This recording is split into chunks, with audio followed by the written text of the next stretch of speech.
make intwana efana nami ekhulele kasi emkhukhwini esipane car wash manje or whatever, to be like, yo, I can dream, and what I dream of can manifest, you know.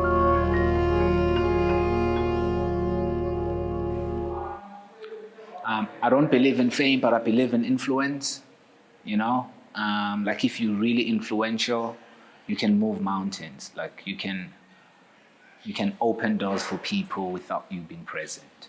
So much that, bro, people used to tip me. Like I didn't care, but like if I know the event is gonna pay me whatever, like bang noka, you know, plus usekasi, it's like 2014, it's just gonna give you $850 for the whole day.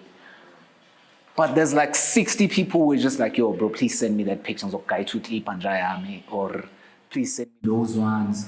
And also because I was always doing this for love. Money was never a thing, you know, even now. Like, it's just that there's bills that we must pay. Sanbonani, Kamutowozani, Arthur Dlamini. I'm a visual artist. I take pictures, I paint, and I curate music, and I curate spaces for healing and spaces for just love and coming together to be one. That's what I do. So how did your journey in the contemporary art space begin? What first drew you to art and photography? So this started back in before 2014 actually. I was in a dance crew, and then we started rapping. And during the performances, I'd be the one taking pictures of us and going back to the stage to hit my verse. And my friends were like, yo, bro, like we think you really take nice pictures. Maybe we should like get like a nice small camera nyana. And Tando, known as Diva Kilinyora, got a small red camera. And we started going to events with that camera. Just like taking pictures, but it wasn't a thing. I was like, I'm gonna be a rapper. I'm gonna be a famous rapper. That's it, I'm doing music. And as time went by, like the pictures were like really like coming good when I was like, actually, bro, like you have something, like you have something in this, you know, when everyone is like starting to like convince you. Remember this one time, another Manu baby, Makangane from Davidson sat me down and was like, yo, like you've been doing something with the pictures. I get that you wanna rap and you're good, but your pictures are more, you know, because they make people talk about the pictures or instead of talking about the show or the music. So there's something there where the conversation is more on the picture. So I think you should focus on that. And I thought about it. I was like, yeah, maybe we'll do it. And I had a car wash, and the homies would come. Someone would come with their camera during that time, and I would take pictures of them, and they would like leave. Like I was that good with taking pictures. People would come like, yo, Mvana, angsetele or angshaitombe, you know, and they would borrow me their cameras just randomly. Just go to an event, take pictures. And that changed the scene in the East Rand with like the event space. Like people started dressing up for pictures. People started going to an event for pictures. People started making sure that they find me. Like you know, you go into an event and you're like, yo, I need to make sure I get an image so I can be on the page or whatever. And the kasi, it's like a thing because events, that's when people dress up. That's when people get to have fun. That's when people are not at work. So that one day to them is like, it means like everything, you know? So even getting that picture is like complete everything. And then event organizers started booking me. It's like, yo, bro, like, Zwagala, Sherele, Nati, Etom, and we'll pay you. I was getting like 500 an event. And in 2015, I was even shooting like weddings now, funerals. I still don't have a camera. I'm like borrowing a camera. Now it's just like the hustle to balance. If I'm not at the car wash, at least I have a gig nyana, Ellie Grant that would bring in something. Yeah, and I had crazy hustles. I was a waiter. And then during the week, I was running a car wash. And then later, Mangbuya from Goodbye Wait, that's when the events are happening. There was a club at Davidton called Two Tone. Started taking pictures there. And people were loving the pictures. People were coming to the place so much that they ended up designing the place with the pictures. Like when you walk inside, it was like the pictures on the walls of people. And that made people want to be like part of that, part of this, and come to the spaces. And I was also falling in love with this thing, but I was still like a rapper. I'm Kumoitsi Lefajwayo. I am the studio manager at AD Gallery, and this is where we call home. So what makes AD Gallery unique compared to other galleries or photography studios? What makes AD Gallery unique, I don't think we can use it in comparison to anyone, but I definitely think that the energy and the atmosphere here are so welcoming and engaging for so many people that are curious and interested about the stories of portraiture. And I guess what stands out is definitely Arthur Dlamini's energy about his work and what connects him to people and what helps him really build a story and tell people's stories, because he's really passionate about that. So AD Gallery becomes a home and a sanctuary for different ethos, different cultures, different narratives to exist in one space harmoniously. And that's what we basically do here. We incorporate so much of a wholesome environment and energies amongst us who work here. So I think it stands out because of who we are and the stories that we tell. Oh, the hopes and dreams of the gallery are actually quite large. I guess it's fascinating when you work with a creative who's really invested in their own talent, because they've gotten to see so many milestones ahead of time. So we're working on a trajectory that's setting us towards, the hopes and prayers of eventually owning perhaps a museum of sorts, a space, an archival space for some of our icons. As a lot of you might know, Arthur Dlamini does take pictures of, Yothandiswa Mazwai. She takes pictures of Zoe Modifa. There's a few Simpiwe Dana, and there's a few that he's actually got that, once we hit 10 years, I'm praying that there's going to be a really strong, calling for these kind of spaces where we're now archiving very particular moments in very specific people's lives. And these are the people that enrich us. They're the people that, move us with their music, with their words. And it's a very personal a topic to the artist himself and the owner of the gallery. So it's definitely something that we want to push and work towards organically, and hope that it'll be something that will be forever living. We're trying to build something that's going to go the distance, something that's going to be shared to, the up and comings, the young ones, a space to learn.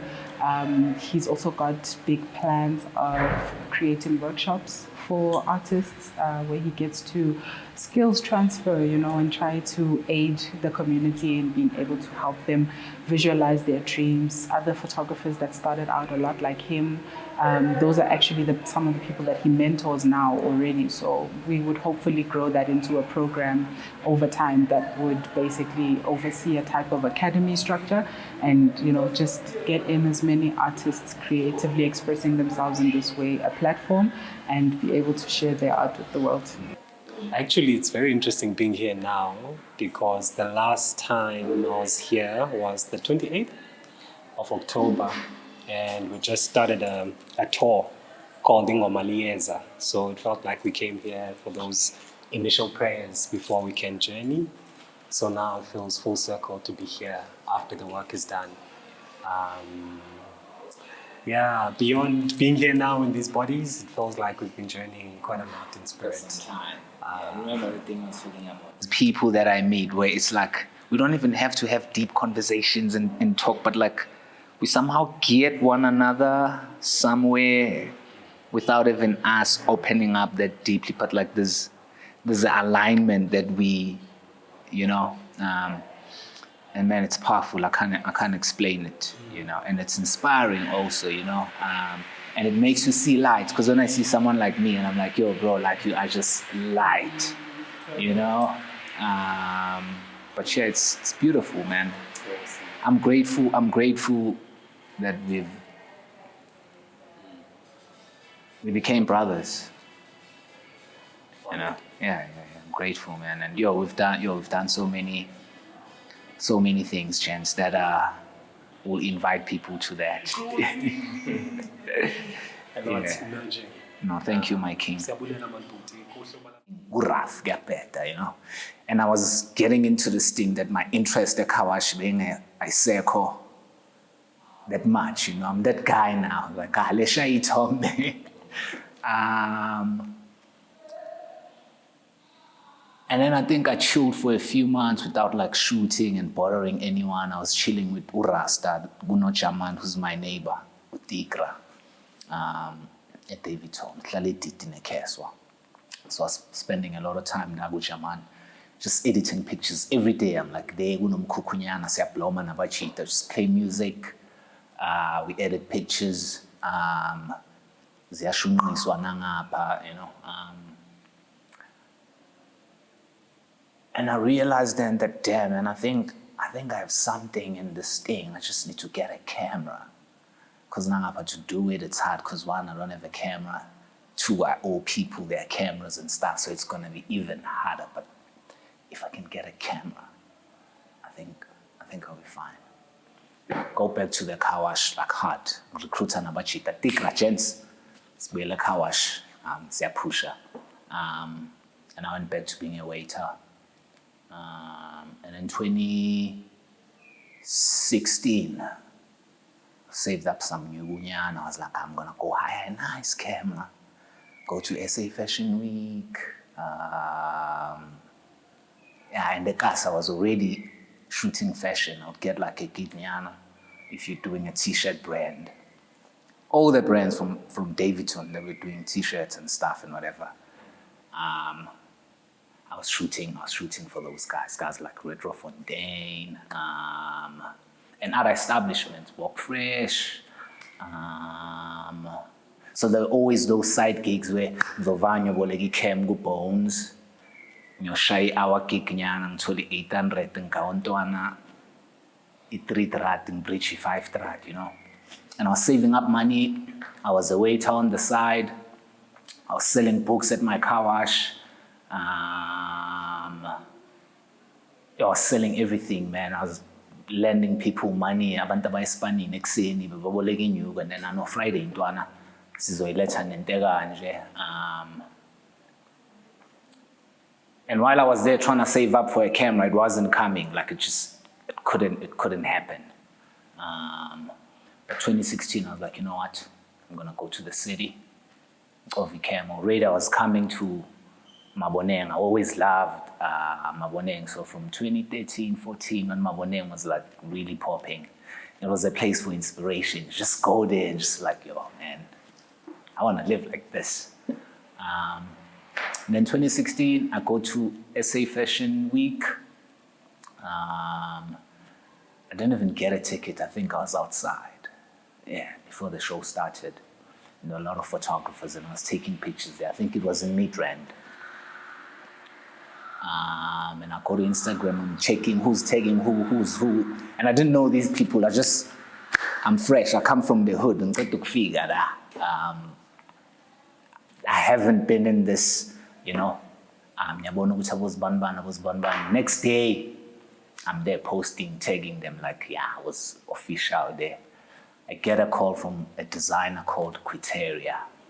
And they had a brand called Quiteria and George. Like, hey, we saw the pictures of King Jade you posted and who. We really love those. Can we have a meeting with you? Cool. They're like, yeah, we're in Melville. They send an address. I'm ringing out here. I'm throughout. I'm like, yo, Ket, I need to go to Melville. I'm meeting. And I'm 9. I'm used to coming to Joburg with a train, so there's no rush. And if I need to be here at 9, at least mangabambe yangaboma 6. as in to like set up by 9. I'll be in trouble. But I'm like, yo, for this one, and then someone's just gonna drive me straight there. We get there. I meet Quitera and George. They're like, yo, we are designers. This is what we do. We work with who and who and who. We want you to be our photographer. Da, da, da, da, da, da, da. I'm like, yo, gents, I don't have a camera. I hire a camera. They're like, no, don't worry, we have a camera. And I'm like, yo, I stay far. I'm in Davidton. They're like, Jesus, we have a guest room. If you don't mind, you can, on weekends, on days when we need you, you can sleep here. I was like, okay, cool, sure. Didn't become a weekend stay. I was there every day, working, bro. They were not paying me, but they introduced me to some amazing people. And also at that time, I gave myself that like, yo, this is practice. I didn't study photography. I didn't study fashion. I don't know anything about fashion, but I'm gonna use these guys to practice because they've put me where I wanna be. I wanna be to Joburg and I'm in the city now. So it's fine, let's go. I agreed to them not paying me with work. And then while I'm doing work for them, I'm starting to get like private clients, nyana, influencers, nyana, that they dress and they're like, oh, Arthur, we are going to where and where, please come to a shoot for us. And it grew from there. I did fashion, and then till 2017, I was doing that. So from 2016 till 2017, I was shooting fashion. Oh, in 2016, I also got a call from Eunice Driver. She was the head director for photography at SA Fashion Week. She's like, hey, Arthur, we saw your images, blah, blah, blah, blah, blah. We'd like to work with you. We are sponsored by Canon. We have a wall there that we've designed. We want you to take pictures and print them and stuff. I'm like, shit, that's dope. Let's go. I go there, I was excited about just the gig. I'm like, yo, your Spanish is Canon. Your Spanish are like he was proper. I go and I did that. I was 2016, 17 SA Fashion Week. And in 2018, oh, and while I'm doing all this, I was still on the street in Maboneng taking pictures in the corner there, corner Fox and Kruger. And in 2018, I stopped taking pictures in the corner. Met some guy, Prince Tabs from Durban, invites me to a GQ gig. It's like, yo, Arthur, we are being hosted by GQ. I want you to come and take pictures of me there. I'm like, I know, cool. We go, I'm his +1 there. Shy Tombe, I'm relaxing. I send him now, he posts now. Everyone's going crazy. Like, oh my God, who's this guy? He actually asked for my numbers. We exchanged numbers. The next morning, they call me. They're like, Arthur, we have GQ Awards coming. I would like you to be our photographer for that. I'm like, okay, cool. Now I'm doing like the lifestyle events, the awards and stuff. And I was with GQ 2018, 19. I think our relationship ended just before lockdown, when everything shut down. And yeah, man, and then I also got a gig with Glamour Magazine, GQ and Glamour, like under the same umbrella. So I was doing all the awards under Glamour and all the awards under GQ. I was documenting Hrotman Tozan Mtiane. And this guy's shared so many great books about art and photography. Some of them I've read, some of them I haven't read. And there's a book that he gave me, Camera Lucida, which opened me like to seeing the spiritual in photography, you know. And also like the spiritual in everything, you know, like everything has a spiritual side of it, you know. Everything vibrates on a frequency. It could be either high or low, but we sometimes calibrate images that like, yo, I want an image that's gonna make people feel a certain way, or like it, and those intentions, when you set those intentions, it really it really does manifest in that. And man, purity, bro. You know, like when we are this young and this innocent, we don't know color, we don't know race, we don't know age, we just at our most loving and human. Like kids can fight, but like after 30 minutes, they'll forgive each other and play again, and it's gone, it's done. We hold on to things as we grow, bro. We don't want to forgive. We want to show people ngizombonisa. Like there's so many things that are happening and going on that is just like, no. So to bring in something that will make people feel a positive vibration or vibrate high or feel a sense of connection with something, and I do that with my work. I give that to my work. Then the other favorite pieces would definitely be music.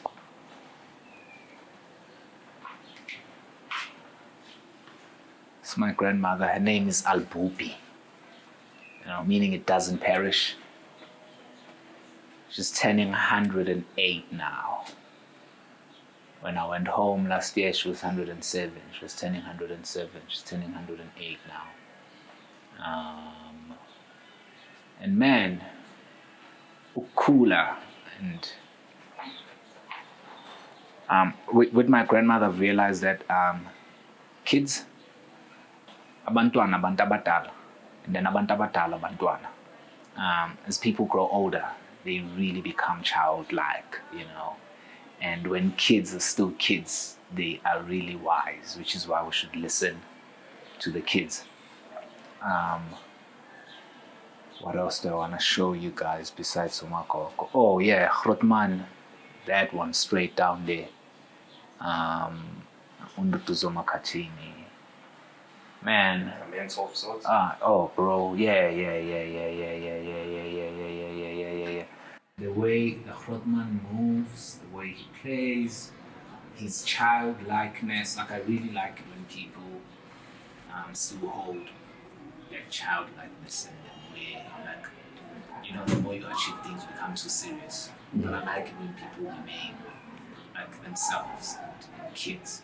And we just like there was a nice energy, like yo bro, we should work, And I'm like, yeah, and at the time, it was like around the time where I was like really getting over fashion. I was still doing like fashion shoots and stuff, but I was really trying to, I don't want to be part of that world. So I started working with the Grootmani.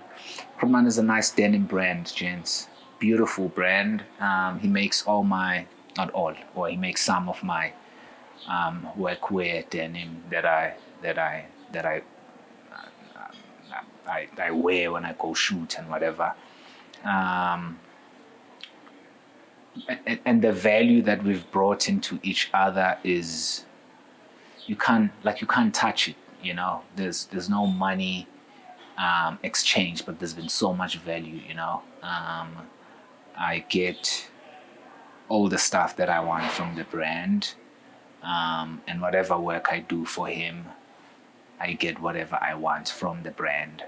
And sometimes collaborating will mean that like you're not gonna get money, but you're gonna get like something. And sometimes we want money to buy these things, right? So if you can get these things, you can cut the money aside. So it's very important when you collaborate and you have that open mind of, as long as I'm going to get something that is of value of what I either bring or give. Obviously, when it starts, you might find yourself pouring yourself too much, but it gets to a point where you've built enough value where you also get what you want and what you say you want. So I have a nice collaboration deal that's going on with the Grootmani. And they make me really dope stuff. I don't know why I want to go to collaboration more, but there's so many opportunities that like collaborating with people can like open you up to, There's another brand here that I also like work with and shoot for. They make Asian food, bro. I'm not trying to advertise anyone or anything, And I love eating clean. I love eating clean now. So I shoot for them. Maybe they'll book me for like 4 hours. and I would invoice them for 4 hours, and then they would pay me for 3 hours, and then I'll have like a credit on my food, you know. And I work here, so since I work here and the brand is right here, it was a smart move to say, okay, I'm going to collaborate with this lady, so I don't have to worry about buying food. The only time I'm going to buy food is if I feel like having pizza, or if I'm tired of having like Asian food, and then I'll go get something else. But the basic stuff, knowing that when I'm here, I don't have to worry about like what I'm going to eat and drink, makes me focus on like other things, you know. And the more you have these kind of collaborations, the more they open up you to like even like other people and different people, you know. The people who make my furniture, I actually don't afford the things that they make because they're so expensive, bro, you know. But we can barter, trade, and exchange. I can give you a piece, and you can give me a bookshelf that costs this much. I can give you a piece that costs this much, and you can give me a bench or a stand, or, you know. And through collaborating with like other brands, you're able to, you know. So yeah, bro. So it's important to like, let's not be closed up by getting the guab now. Like, there's so much you can get besides the cash, and you will get the cash. Like, if you shy span into blind, you will make money, you know. But like with collaborations and stuff, be open, you know, and anything that gives you something. It's better to have something than nothing at all. So I would rather shoot and get something than to sit and not shoot at all, because what they're giving me is less than 2,500 and I'm charging them 2,700 an hour. So no, but I would rather have that and do the work, you know, and I'd rather have people owe me. So sometimes collaboration is favors that you do for people. I don't take those as favors. I take those as collaborations, you know. I did something for you. I'm going to need you one day to do something for me. And it's not like I'm doing this for that, but I'm doing this with an open heart, and I'm doing it for you. One day when I need you, you're probably going to pull through for me, you know. And yeah, no problem. So to close off, maybe tell the people where they can find you online. You can find us. Our website is AD Gallery, arthurdlamini.com. On Instagram, we have AD Gallery, and my personal account is it's Arthur Dlamini on Instagram, and then on Facebook, Thokozani Arthur Dlamini. I don't have TikTok. I do have Twitter, but I don't know how to use it. And yeah, if you want to book me, you go to my management. It's the email is, wait, but like, this is a documentary, man. We're not trying to get booked. Nah. This is to inspire people and, you know, bring people to the truth. That's Sophie. Hey, Sophie. Come say hi, Sophie. Sophie's my manager. Yeah. So like I have like, you guys met my studio manager, and she manages the studio, and then I have a manager who manages like my affairs for like the stuff that I do outside the studio, you know. And as you grow, when I was starting, all these things were not in place, but like as you grow, you get to a point where now you need a structure. Yeah, now you need a lawyer. Now you need someone who's gonna look at your copyright and licensing and stuff. So I've also found people who've been helping me with that, also through collaboration, bro. You know, so would you say the theme today is collaboration? I would say. That's what I actually thought. Hey. No, I agree with that. Yeah, it goes back to your early days. Yeah. But also I thought like this, the docu like is around